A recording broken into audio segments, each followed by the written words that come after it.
तो आज के इस वीडियो को शुरू करने से पहले हम आप सभी से एक रिक्वेस्ट करना चाहते हैं कि हम इस वीडियो को सिर्फ इन्फॉर्मेशन बेस्ड बनाए हैं, ना कि किसी भी रिलीजियस कम्युनिटी को टारगेट में रख करके। और ये हमारा जो वीडियो है वो हमेशा की तरह सॉल्यूशन ओरिएंटेड ही रहेगा। तो प्लीज़ आप अगर कमेंट कर रहे हैं वीडियो पूरा देखने के बाद करिएगा और इसी के साथ साथ में एक मर्यादा बनाए रखिएगा। तो चलिए वीडियो की शुरुआत करते हैं। और आज का जो हमारा टॉपिक है वो है why are Muslim countries poorer. क्योंकि आप देखेंगे एग्जांपल्स तो Morocco, Algeria, Tunisia, Egypt, Libya, Jordan, Iraq, Afghanistan, Iran, Pakistan, इन सभी देशों में कुछ चीज़ें जो कॉमन है वो दो निकल के आती हैं। पहला कि ये जितने भी देश हैं वो सारे के सारे बहुत गरीब कंट्रीज़ में आते हैं, और दूसरा आप देखोगे तो ये सारे कंट्रीज़ जो हैं वो इस्लामिक नेशंस में आते हैं। तो अगर आप कुछ पर्शियन गल्फ कंट्रीज़ को निकाल दो, जैसे कि सऊदी अरेबिया, यूएई, कतार, तो बाकी जितने भी मुस्लिम कंट्रीज़ हैं वो लगभग बहुत ही ज़्यादा गरीब हुआ करते हैं। इनका जो एवरेज पर कैपिटा जीडीपी है मुस्लिम मेजॉरिटी कंट्रीज़ का वो $5,000 कम है ग्लोबल एवरेज से। और विश्व में 60% जो डेमोक्रेटिक कंट्रीज़ हैं उसमें से महज 14% हैं जो इस्लामिक नेशंस हैं। इसके पीछे का खैर कारण ये भी क्लेम करते हैं कि कॉलोनियलिज्म भी है, यानी कि जो ब्रिटिशर्स रूल करके गए हैं वो भी एक रीज़न है। तो ये कितना सच है इसको भी हम इस वीडियो में जानेंगे। तो चलिए अब हम मिडिल एजेस के समय में चलते हैं, ईयर 1000 में, जब मुस्लिम वर्ल्ड जो है वो 10% ऑफ ग्लोबल जीडीपी का हिस्सा हुआ करता था और ये सबसे बड़ा सुपर पावर भी हुआ करता था। यहाँ तक कि जो यूरोप की इकोनॉमी है वो भी पैरालाइज हो चुकी थी, डार्क एजेस में हुआ करती थी। पॉपुलेशन के अकॉर्डिंग भी आप देखेंगे तो बगदाद जो कि इराक की राजधानी हुआ करती है, तो वहाँ पर 5 लाख से लेकर के 10 लाख लोग जो हैं वो हुआ करते थे, यानी कि किसी भी यूरोपियन सिटी से कहीं गुना ज़्यादा। यहाँ तक कि जो उस वक्त का सबसे बड़ा यूरोपियन सिटी था अपने समय में, जिसका नाम कार्डोबा ऑफ अल एंडलस, यानी कि आज का जो स्पेन है, वो भी इस्लामिक ही था, जिसका पॉपुलेशन रफली 4.5 लाख था। व्यापार और फाइनेंशियल कल्चर जो है वो वाइड स्प्रेड हुआ करता था, और पिलग्रिमेज आप देखोगे श्रद्धालु तो मक्का जो है वो लार्जेस्ट ट्रेड फेयर बन के निकलता है विश्व में। यानी कि आप कह सकते हो कि ये काफ़ी प्रॉस्पेरस हुआ करते थे। हिस्टोरिकली हमने देखा है, जहां मक्का मदीना की भी हमने बात करी है, जहां पे हमने पॉपुलेशन की भी बात करी है, जहां पे हमने जीडीपी की भी बात करी है, तो इन सभी में मुस्लिम कंट्रीज़ जो हैं वो बहुत बेहतर थे। यहाँ तक कि आप देखोगे एल्जेब्रा से लेकर के मॉडर्न मेडिसिन और इरिगेशन सिस्टम, इन सभी में इमेंस कंट्रीब्यूशन रहा है इस्लामिक वर्ल्ड का। फिर आखिरकार ऐसा क्या होता है कि ये मुस्लिम कंट्रीज़ आज वन अमंग द पुअरेस्ट में आते हैं। तो साल 1700 तक आते हैं अब हम, जहां पर 10% जो हुआ करता था, जो हमने ईयर 1000 में देखा था, वो साल 1700 आते आते 2.2% ऑफ जीडीपी हो चुका होता है, यानी कि बिफोर कॉलोनियलिज्म, यानी कि अभी भी कोई भी यूरोपियन पावर जो है वो रूल नहीं कर रही है, और जीडीपी 10% से 2.2% पे आ चुका है। अगर हम कोर्ट्स ऑफ इस्तांबुल और गालाटी जो 17वीं सेंचुरी के हैं उनके रिकॉर्ड्स की माने तो ऑलमोस्ट 80% जो कंपनीज हैं उन रीजन्स में, वहाँ पे सिर्फ 2 ही पार्टनर्स हुआ करते थे, और कोई भी ईस्ट इंडिया कंपनी जैसी कंपनी एग्जिस्ट नहीं कर रही थी। यूरोप में आप देखोगे तो जो फर्स्ट बैंक है, बैंक ऑफ एम्स्टर्डम, वो 17वीं सेंचुरी में आ चुका था, जबकि मिडिल ईस्ट में आप देखोगे तो सेकेंड हाफ ऑफ द 19वीं सेंचुरी तक भी कोई भी बैंक नहीं था, यानी कि यहाँ पर वो लैक कर रहे थे।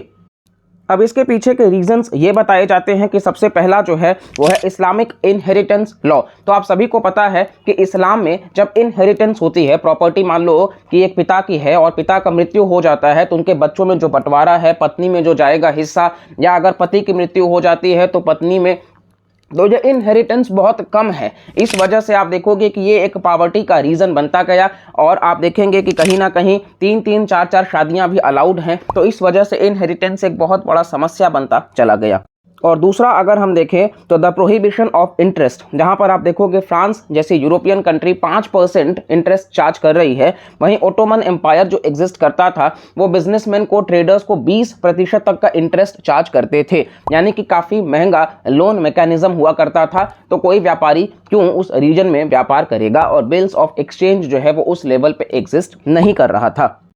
अगला कारण ये भी बताया जाता है कि अ करप्ट जस्टिस सिस्टम, यानी कि मान लो अगर एक केस होता है between Muslim and non Muslim, तो जो विनर होगा वो ऑब्वियसली मुस्लिम होगा। लेकिन अगर दोनों का रिलीजन सेम है, मान लीजिए दोनों ही मुस्लिम्स हैं, तो फिर उन दोनों में जो सबसे ज़्यादा अमीर है वो जीत कर आता है, यानी कि न्याय कम और करप्शन ज़्यादा है। वहीं अगर हम गुटेनबर्ग्स प्रिंटिंग प्रेस की माने तो ड्रॉट जो है वो भी एक कारण है कि लगातार फेमाइन्स आए हैं और इसकी वजह से पॉवर्टी जो है वो रहा है।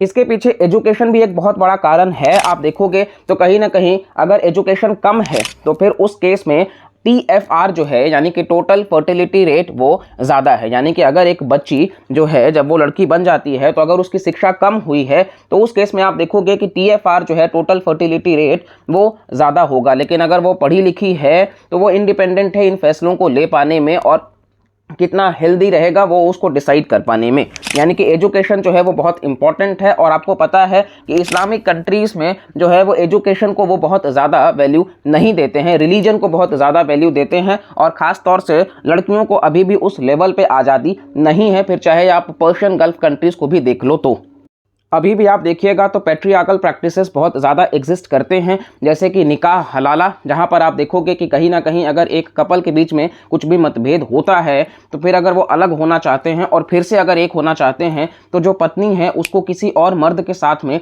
फिजिकल होना पड़ेगा एक रात के लिए, उसके बाद वो वापस से अपने पति के साथ वापस से जुड़ सकती है।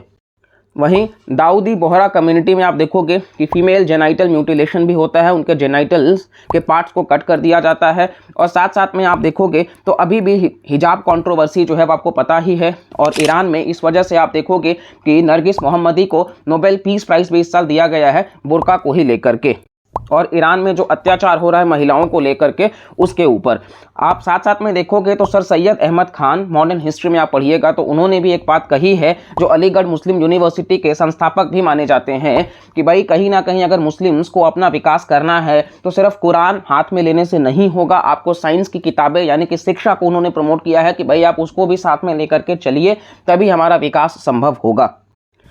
और साथ साथ में आप देखोगे तो ज़्यादा बच्चे जो पैदा करने का है प्रथा कि कहीं ना कहीं ज़्यादा वर्कर्स हो जाएंगे अगर एग्रीकल्चरल सोसाइटीज़ है परिवार में। साथ साथ में अगर मान लो कि मोर्टालिटी रेट्स ज़्यादा है बच्चों का तो फिर इस वजह से भी वो ज़्यादा बच्चे पैदा करते हैं कि पुअर हेल्थ केयर इंफ्रास्ट्रक्चर्स है, तो बच्चे अगर मतलब कहीं ना कहीं मोर्टालिटी रेट्स में 2-4 मर भी जाएंगे तो फिर बाकी के रहेंगे।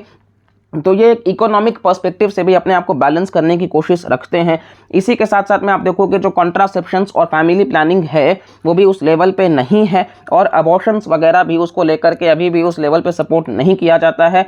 और अर्बनाइजेशन की भी ज़रूरत है क्योंकि ज़्यादा अर्बनाइज्ड होने से जो TFR है वो कम होगा।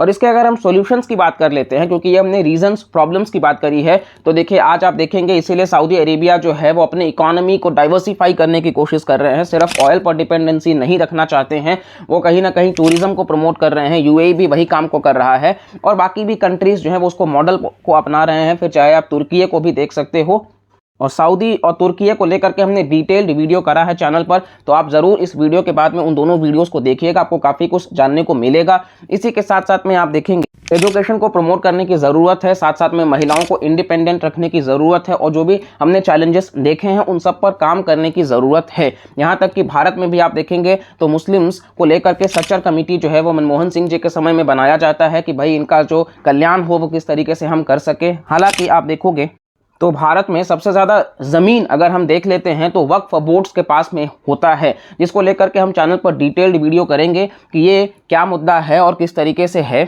इस वीडियो को तो सिर्फ हम इतने पर ही एंड करेंगे। आई होप आपको वीडियो इंटरेस्टिंग और इन्फॉर्मेटिव लगा होगा, और अगर आपको वीडियोस पसंद आ रहे हैं तो प्लीज़ चैनल को सब्सक्राइब करके रखिए, वीडियोस को लाइक करिए, कमेंट करके भी आप ज़रूर बताइए और मैक्सिमम लोगों तक शेयर करिए और वीडियोज़ को प्लीज़ पूरा देखा करिए ताकि आप भी हमारे इन नॉलेज को ग्रैब कर पाइए। तो चलिए मिलते हैं अगले वीडियो में। चैनल पर बाकी भी वीडियोज़ हैं, आप चेकआउट ज़रूर करते रहिए। मिलते हैं अगले वीडियो में, तब तक के लिए bye bye, take care and जय हिंद।